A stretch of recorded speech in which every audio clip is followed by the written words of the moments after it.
And I'm not a therapist, although I've worked closely with therapists, and I'm very interested in that world, and I've trained in various things, but I'm not a professional therapist. Mm.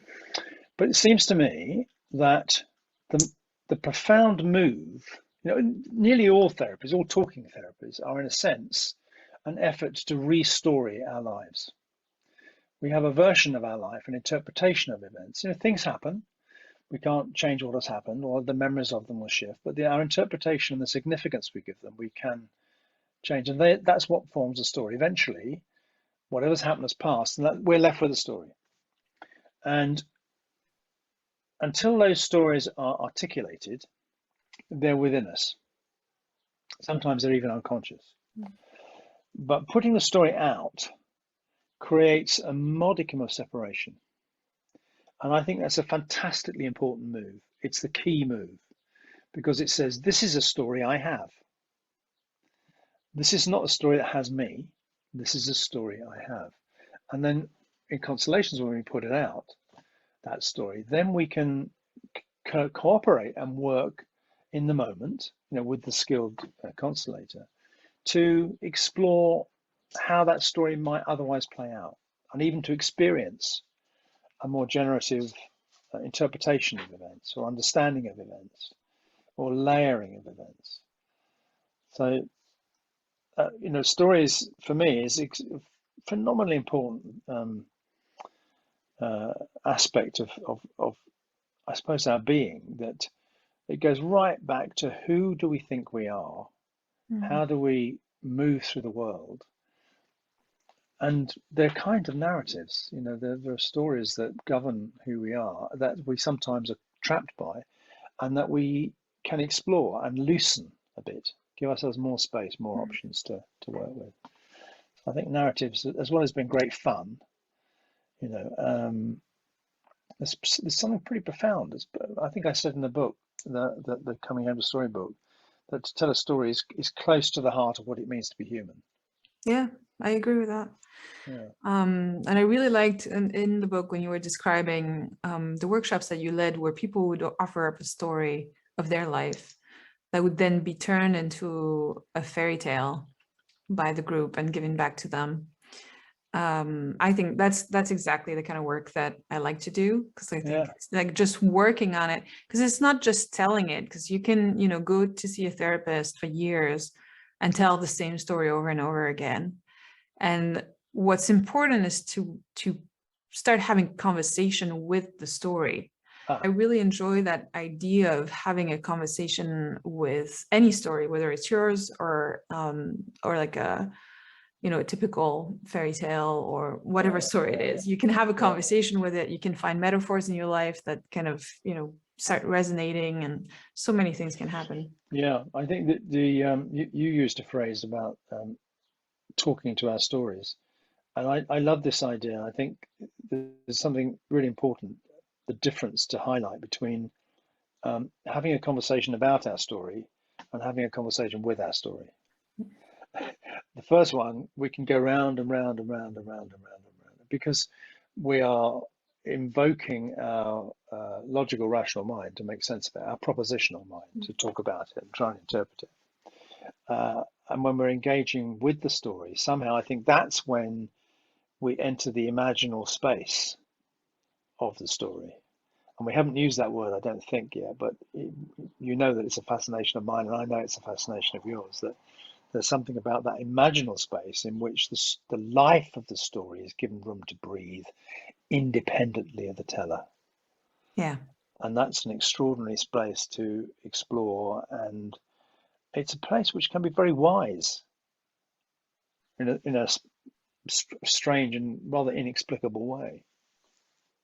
Yeah, and it's also a space, I feel, where there's space to invite other people in the story, like when you're working with a group.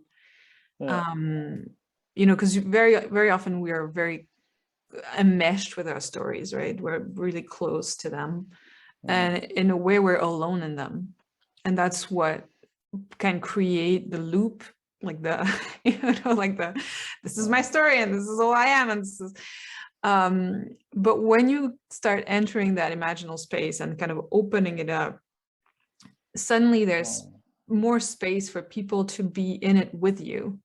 And that's why I really loved the idea that you had where, people would tell their story and then that story would be worked on by other people and then given back to them. And I thought that was as powerful as the final product, like the fairy tale, whatever, that brought them a new insight. But just the fact of like giving that story, like letting it open for other people to enter it, suddenly you're not alone anymore in it. And that's so important. Yeah, no, I absolutely agree with you. It's a very interesting experience doing that particular process. I did it, I don't know how often, I did it quite a few times in different groups. And I love it, and for some people it's fun, for some people it's curious, and for some people in the group it's really profound. Yeah. I've never had an experience of someone feeling disrespected or uncared for or damaged by the story they've got back. At worst it's been neutral, at best it's been pretty amazing. So I like processes which are nice and solid and kind of work. I like that. And do you find that because I feel like, for me, stories are profound in general. There's a connection to something larger in almost all of them. As soon as you put something in story terms, it connects you into a larger understanding of the world, I guess. And so do you find that when you work on a particular story, suddenly your life kind of starts matching, like the metaphor starts leaking in other ways into your life? Yeah, that's a very interesting question. Not always, but sometimes when it's one of those stories, the ones that tap you on the shoulder and say, hello, you may not even like me, but it's your job to tell me those kind of stories. I think there's a way in which I quite often draw this kind of figure of eight, like the infinity sign, that when we resonate with the story, there's somehow we find the story in us and us in the story. And so there's a kind of process that goes on in which the story begins to tell us, if you like. That's too grand, but what I mean is it starts to influence how we think about ourselves in the world. So I would give an example of that. There's one in the book which for many years was very profound to me, and that's the story I call The Furthest Shore. It's originally collected under the title of The Three Princesses of Whiteland by Asbjørnsen and Moe back in the 19th century. It's a sort of Scandinavian, Norwegian wonder tale. And it's one of those wonderful double cycle stories that runs through the hero's journey, and then, like in the name of my book, what happens after happily ever after. And it then has this other thing. And what it gave me was a way of making sense of what I was going through in my life. And it gave me an understanding of what was important. In this case, how different the second half of life was from the first. Not just in terms of what I wanted, but what it takes, what it demands to live that part of life well. And it demands something different. It's not just about gung-ho getting out and fighting monsters. There's something about you've got to really connect with what matters to you. If that second half of life, and then but the post-heroic journey, the midlife journey, begins very different. With what you've done your best. You may even have done really well in your hero's journey, got somewhere, and you've got it, and then it goes wrong.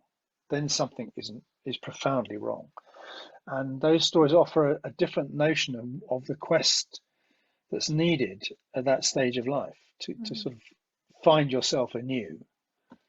And the journeys are always really arduous and long, and the destination isn't known, but finding it is vital.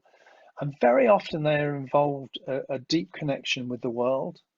So those stories often have a connection with the creatures of the sea and the air and the earth.